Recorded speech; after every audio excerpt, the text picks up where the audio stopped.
یا صورت میں پاکستان سے نکالا، جبکہ ہمارے ملک کے سیاستدان بھی اس بات سے اختلاف نہیں کرتے کہ کہیں اس میں بھارت کا بھی کوئی نہ کوئی ہاتھ اور حصہ ضرور موجود ہے، جبکہ مشیر داخلہ رحمان ملک کا بھی کہنا ہے کہ پاکستان میں ہونے والی دہشت گردی خصوصاً کراچی میں بیرونی ہاتھ بھی ملوث ہو سکتا ہے۔ اس کا سیدھا ایکسپلینیشن یہی ہوتا ہے نا کہ جب کوئی قوم آپس میں بٹی ہوئی ہوتی تو دشمن فائدہ اٹھاتا ہے، تو دشمن کے ملک میں گو کہ میں یہ لفظ نہیں ادا کرنا چاہ رہی تھی، لیکن ابھی جو کچھ پچھلے ایک ہفتے میں جو کچھ ہوا ہے اور اس میں جس طریقے سے بھارت ایک جارحانہ انداز میں ایک وار مونگرنگ انداز میں جس طریقے سے اس نے پاکستان کے لیے رویہ رکھا ہے، تو اس نے غالباً ہو سکتا ہے فائدہ اٹھایا ہو، اور ان کا اپنا کوئی نہ کوئی نیٹ ورک تو ہوگا۔ مطلب اگر میں یہ بات کہوں گی تو خیر غلط ہوگی، لیکن بہرحال لگتا ہے کہ ان کا کوئی نیٹ ورک یہاں پر ہے، اور بلوچستان کے حوالے سے تو ہمارے پاس شواہد موجود ہیں کہ ان کا ہے، سرحد میں بھی ہے، بلوچستان میں بھی ہے، تو ہو سکتا ہے اس کے تھرو انہوں نے یہاں کراچی میں بھی اپنا کھیل کھیلنے کی کوشش کی۔ صاحب ٹائمنگ اس سارے واقعے کی، جیسے ہی ممبئی کا واقعہ ہوتا ہے اس کے بعد یہاں پہ خون کی ہولی شروع ہوتی ہے، وہ اندرونی ہو یا بیرونی ہو کوئی بھی ہو۔ آپ کیا سمجھتے ہیں یہ ممبئی میں ہونے والے حملوں کا ریئیکشن تو نہیں ہے؟ میں اس کا ریئیکشن نہیں کہتا، میرا خیال ہے کہ بہت عرصے سے کوشش کی جا رہی ہے کہ کراچی کے امن کو تباہ کر دیا جائے۔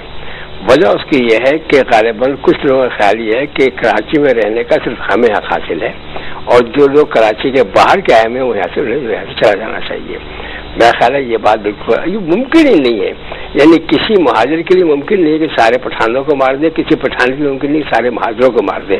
اور پھر میں نے بتایا آپ کو کہ میں تو ابتدا سے یہ بات جانتا ہوں، سیاسی اختلافات اپنی جگہ ہیں، لیکن کراچی میں تمام لوگ چاہے وہ اردو بولنے والے ہوں، پشتو بولنے والے ہوں، پنجابی بولنے والے ہوں، بلوچ بولنے والے ہوں، بھائیوں کی طرح رہتے تھے، کوئی ان کے اندر آپس نہیں تھا۔ اور پھر یہ کہ سب نے مل کر کراچی کو بنایا ہے۔ میں آپ سے پوچھتا ہوں کہ اگر پٹھانیاں نہ ہوں تو زمین کھودنے کا کام کون کرے؟ کیا مشینیں یہ کام کر سکتی ہیں؟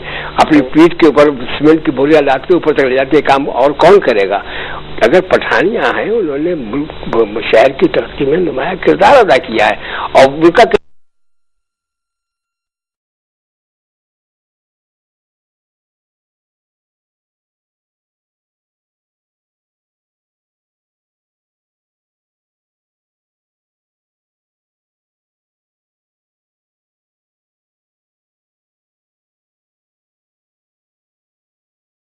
کوئی کلیش نہیں ہے، یعنی پٹھانوں کا اور ایم کیو ایم کا آپس میں کوئی کلیش نہیں ہے۔ جو ایم کیو ایم ہے وہ ظاہر حکومت کر رہی ہے، اے این پی حکومت کر رہی ہے، ان کا آپس میں کوئی کلیش نہیں ہے، لیکن میرا اپنا خیال یہ ہے کہ وہ بھائی چارے کی جو پوری ایک فضا ہے اس کو ختم کرنا چاہوں۔ بالکل لنک نظر آتا ہے۔ دیکھیں بھارت کا مسئلہ یہ ہے کہ اس نے آج تک، اور میں یہ برملا کہتا ہوں کہ اس نے آج تک پاکستان کے وجود کو تسلیم ہی نہیں کیا۔ اس کا بنگلہ دیش کا بنوانا، ایسٹ پاکستان کا توڑوانا، اور اس کے بعد سے لے کے اب تک اپنے طور پر مختلف سازشیں کرتے رہنا۔ اب آپ یہ دیکھ لیں کہ ان کا افغانستان میں جمع ہونا، وہاں پر 14 کونسلیٹ جنرل کونسل کے اپنے دفاتر بنانا، اور پھر یہ بارڈر کی تمام کارروائیوں میں ملوث ہونا، اور وہاں پر ان کی بہت زیادہ انوالومنٹ ہے۔ لیکن ہم نے یہ محسوس کیا ہے کہ یا تو ہم ڈرتے ہیں یا گھبراتے ہیں، شرماتے ہیں کہ یہاں پر بڑے سے بڑا واقعہ بھی ہو جائے تو ہماری طرف سے یہ الزام بہت ہی نرم طریقے سے یا تو لگتا نہیں ہے، یا پھر بہت ہی نرم طریقے سے لگتا ہے کہ جناب انڈیا کی انوالومنٹ ہے۔ ابھی کتنا بڑا واقعہ ہوا آپ کے سامنے میریٹ اسلام آباد کا۔